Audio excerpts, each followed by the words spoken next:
Elhamdülillahi Rabbil Alamin ve salatu ve selamu ala abdihi ve rasulihi Muhammedin ve ala alihi ve ashabi ecmain. Bugün biz jеңілlikте болу hem авырлыклар тудырмау турындагы хадисне караячакбыз. Абу Хурайра радıyallahu anhu'dan rivayet etilgen, ol aytgan, min işittim Peygamberimiz sallallahu aleyhi ve sellem'nin şuşa sözlerini aytganin. Ma nahaytukum anhu fajtanibuhu ve ma amartukum bihi fa'tu minhu mastata'tum. Fa innama ahlakallazina min qablikum كثرة مسائلهم واختلافهم على أنبيائهم. Peygamberimiz sallallahu aleyhi ve sellem bulay dip etken, min sizge tıygan nerselerden saklanığız. Min buyurgan nersenin buldıra alganın kılığız. Çünkü sizge kadar yaşavşilerini, kup sırav biruvleri, hem peygamberleri bilen kilişmevleri hele gitti. Күрәбез ки, монда бик әһәмиятле нәрсәләр турында аңлатыла. Динебезнең нигезенә, аның терәкләренә караган мәсьәләләр күтәрелә. Беренчедән, тыйган нәрсәләрдән саклану турында сүз бара. Тыйылган нәрсәләр харам, беренчесе харам нәрсәләр. Аллаһу Тәгалә һәм Пәйгамбәребез саллаллаһу алейһи ва саллям хадисләрдә Аллаһу Тәгалә Коръәндә тыйылган нәрсәләр турында сүз бара. Мәсәлән, зина кылу, хәмер эчү, риба, кеше малына, кеше җанына кул сузу, гаврәтне күрсәтү, гайбәт сөйләү, бузыклык тарату һәм башкалар. Мөселман кеше буларның бөтенесеннән дә тыйылырга тиешле. Аны эшләү ярамый. Әгәр дә кеше моны эшләсә, әлбәттә, Аллаһның ачуына дучар булачак. Аллаһ Тәгалә аңа ачуланачак һәм аңа зур гөнаһ язылачак. Шул ук вакытта мәкруһ нәрсәләр бар. Мәкруһ, ягъни аларны эшләү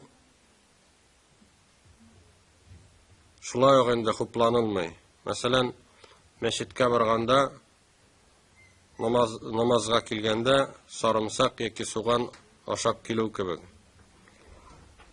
Гомумән, инде аны ашау ярый бу ризыкларын, ләкин мәчеткә барганда, әлбәттә, мондый нәрсә ашау хупланылмый. Аннары кай вакытта шәригатыбызда харам нәрсәләр дә рөхсәт ителү мөмкин. Зарурат булган вакытта. Әгәр дә кешенең җанына ниндидер куркыныч яный икән, әгәр дә авыруы көчәю мөмкин икән, ул вакытта билгеле шартлар белән инде Аллаһу Тәгалә рөхсәт иткән харам нәрсәне дә кулланырга.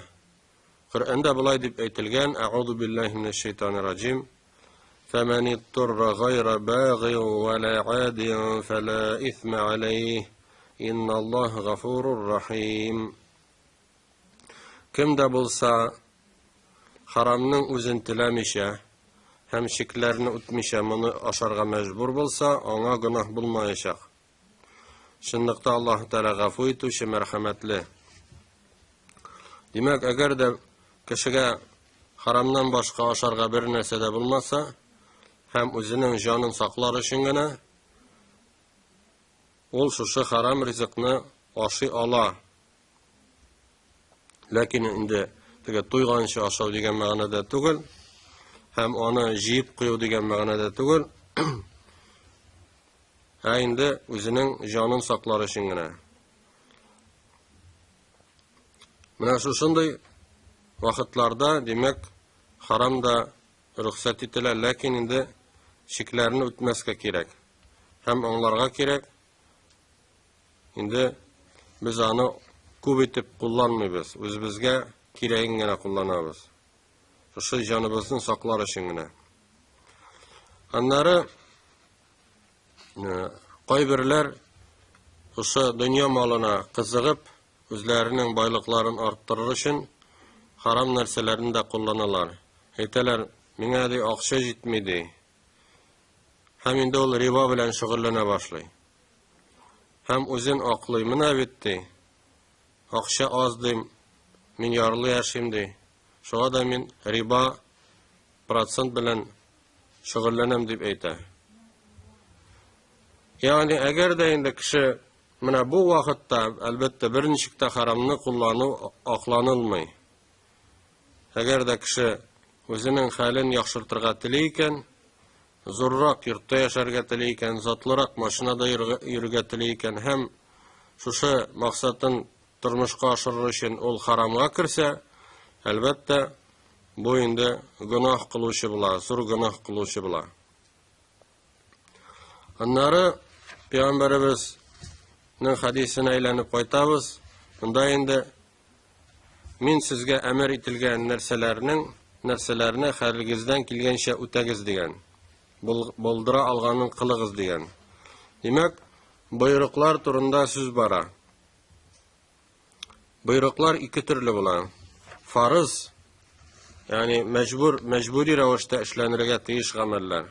Мәсәлән, намаз уку, ураза тоту, хаҗ кылу, закат түләү кебек. Инде башка шәригатьтә әмер ителгән гамәлләр, яхшылык кылу, мәсәлән, ата-анага изгелек итү кебек. Инде буларны әлбәттә без үтәргә тиешлебез, булардан баш тарту ярамый беренчектә. Ләкин инде кайбер очракларда бу гамәлләрне дә инде өлешчә үтәү яисә калдыру рөхсәт ителгән. Мәсәлән, әгәр дә кеше намазны җиренә җиткереп үтә алмый икән, басып тора алмый икән, ул утырып укырга, аңа утырып укым рөхсәт ителгән. Әгәр дә утырып укуда мөмкин түгел икән ага, ул вакытта ятып укырга мөмкин. Шул ук вакытта мусафир кешегә, сәфәрдә булган кешегә ураза тотмаска рөхсәт ителә. Ләкин ул соңыннан сәфәрдән кайткач, сәфәре тәмамлангач, уразасын тотып бетерергә тиешле, каза кылырга тиешле. Инде безнең динебездә авырлык юктыр. Пәйгамбәрбез алейһиссәлам әйткән: "Иннад-дина юср", чынлыкта бу дин җиңел. Яна әйткән: "Яссиру ва ла туассиру", җиңел әйтегез, авырлыклар тудырмагыз дигән. Ләкин инде ничек кенә булмасын, безнең динебездә кайбер авырлыклар булуы мөмкин. Мәсәлән, фарызларны үтәүдә. Фарызлар бит инде мәҗбүр ителгән гамәлләр. Ләкин кеше әгәр дә әйтсә, "Нәди, миңа авыр намаз укырга", яисә "Мин үземне сабыр итә алмыйм ашамыйча торып" ди. Шуның өчен дә миңа ураза тоту бик авыр ди, ураза тота алмыйм дисә, әлбәттә, мондый нәрсә берничек тә кабул ителмәс. Әлбәттә, гыйбадәтләрнең ниндидер дәрәҗәдә авыр булуы мөмкин. Ләкин Аллаһ Тәгалә мөмин кулларына җиңеләйтәдер.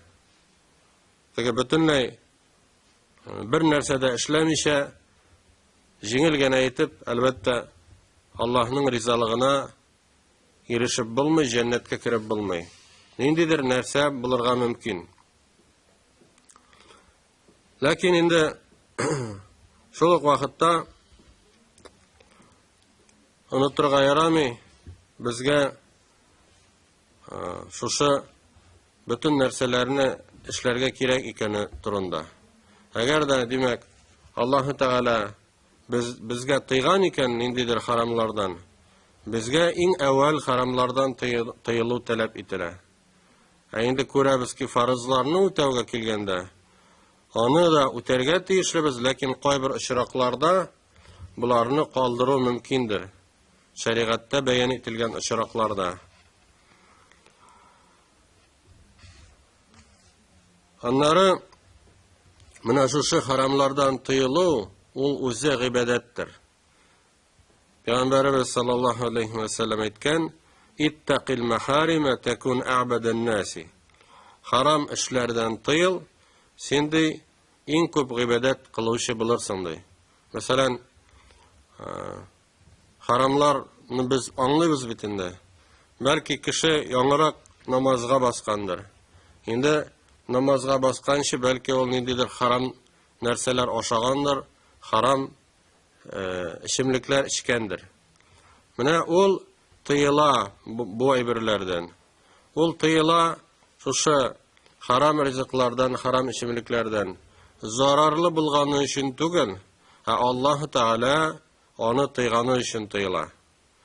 Аллаһ ризалыгын өмет итеп, шушы харам нәрсәләрне калдыра. Әгәр дә кеше инде ниндидер зарары миңа тимәсен дип бу әйберләрдән ерак булса, аларны калдырса, ул вакытта аңа савап булмас. Шул ук вакытта фарызларны үтәгән вакытта инде без файда өчен генә аларны эшләмибез. Мәсәлән, беләбез ки, ураза тоту ул файдалы гамәлдер. Аны инде табиблар да безгә исбатлап бирделәр. Мәгәр бары тик ябыгу өчен генә, сәламәтлекне яхшыртыр өчен генә ураза тотмыйлар. Ураза ул гыйбадәттер, шулай ук намаз гыйбадәттер. Алар Аллаһ ризалыгы өчен, Аллаһ Тәгалә шулай кушканы өчен генә үтәлә. Әгәр дә башка ният белән аларны без эшләсәк, ул вакытта бу савап булмаячак. Аннары хадиснең ахыргы өлешендә Пәйгамбәрбез саллаллаһу алейхи ва саллям булай дип әйткән: "Чөнки сезгә кадәр яшәүчеләрне күп сорау бирүләре һәм пәйгамбәрләре белән килешмәүләре һәлак итте." Димәк, динебездә күп сорау бирергә ярамый. Әлбәттә, сораулар да төрлечә булуы мөмкин. Мәсәлән, фарызларны аңлар өчен, харамны белер өчен, хараммы, хәләлме икәнен белер өчен, бу сорауларны без бирәбез һәм бирергә тиешбез. Ләкин инде кирәкмәгән нәрсәләр, ниндидер файдасыз сораулар бирү, әлбәттә, шәригатыбызда бу хупланылмый. Киресенчә инде бу шелтәгә лаектыр. Мәсәлән, Аллаһ Тәгалә булай дип әйткән Коръәндә: "Фәсъәлу әһлә зикри ин кунтум ла тә'ламун." Үзегез белмәсәгез, гыйлем ияләреннән сорагыз дигән. Ягъни, без инде теләсә кемнән сорамыйбыз, шушы динебезне белгән, шәригатыбызны белгән кешеләрдән сорыйбыз, аларга сорауларыбызны бирәбез. Шул ук вакытта без үзебез дә гыйлем алырга тиешлебез. Чөнки бер риваятта Пәйгамбәрбез саллаллаһу алейхи ва саллям әйткән: "Талабул илми фаридатун аля кулли муслимин." Гыйлем алу һәр мусулман өстенә йөкләтелгән фарыз ди. Менә монда сез киләсез, укыйсыз. Димәк, шушы укыган вакытта сезнең бик күп сорауларыгызга җавап табасыз. Шуңа да инде сабыр итәргә кирәк. Бүтән нәрсәләрне инде теге сорап кына утыруның мәгънәсе юк. Вакыты килеп җитер, мәсәлән, темасы килеп җитер, сез аны беләчәксез. Һәм шулай ук инде монда да динебездә дә, әгәр дә без әвәлге мусулманнарга килсәк, алар инде сахабалар күп сораулар бирмәгәннәр. Чөнки Пәйгамбәрбез саллаллаһу алейхи ва саллямның аның вазифасы ул динебезне җиткерү. Димәк, ул шушы динебезне тулысынча безгә ирештерәчәк, бүтән сорауларга, кирәкле сорауларга җавап бирәчәк. Коръән аятләре иңдереләчәк, анда да сорауларга җавап булачак. Һәм шул вакытта Пәйгамбәрбез саллаллаһу алейхи ва саллям да үзенең хадисләрендә шушы сорауларга җавап бирәчәк. Ләкин инде шушы нәрсәне ашыктыру, әлбәттә, бу хупланылмаган эштер. Шул ук вакытта әгәр дә мусулманнар, мәсәлән, Пәйгамбәр саллаллаһу алейхи ва саллям вакытында әгәр дә ниндидер сораулар бирәләр икән, Аллаһы Тәгалә теге исә бу гамәлне фарыз кылуы да мөмкин. Ягъни йөкләтүе дә мөмкин. Инде шуңа да бу хадистә элекке өммәтләрнең хәлләре мисал итеп китерелә. Алар пәйгамбәрләренә күп сораулар бирә торган булганнар. Һәм шулай итеп, алар инде һәлакәткә тарыганнар. Аллаһы Тәгалә аларны һәлак иткән. Алар пәйгамбәрләре белән килешмәгәннәр.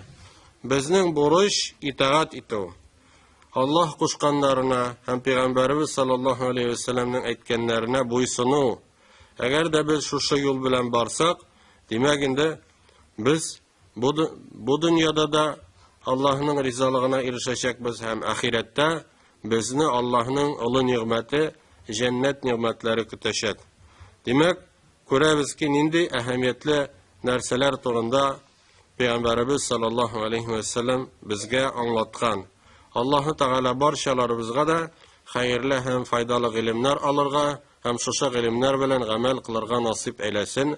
Вассаламу алейкум ва рахматуллаһи ва баракатуһ.